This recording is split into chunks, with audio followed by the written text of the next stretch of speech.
Dr. Soden here with a healthy culinary tip for you. Docs like me are always urging you to cut back on red meat and eat more vegetables. But what if you want the best of both worlds? Well, here's how. Just add mushrooms.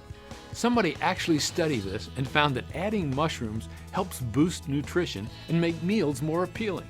The nutrition part is easy. Mushrooms are very low in calories and have no fat.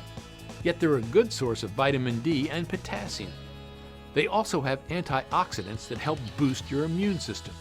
And new consumer research finds that diners actually prefer the flavor, aroma, and texture of meat mushroom blends to 100% beef filling. You can try your own taste test at home on taco night. Replace half the meat with an equal amount of cooked chopped mushrooms. Cooking the mushrooms is important because that helps deepen their delicious earthy flavor and aroma. Try sautéing or roasting them. You can use any variety from humble white button mushrooms to meaty portobellos. It's an easy way to trim calories while boosting flavor. I'm Dr. Soden. Watch all our smart tips for more ways to nourish your family's health.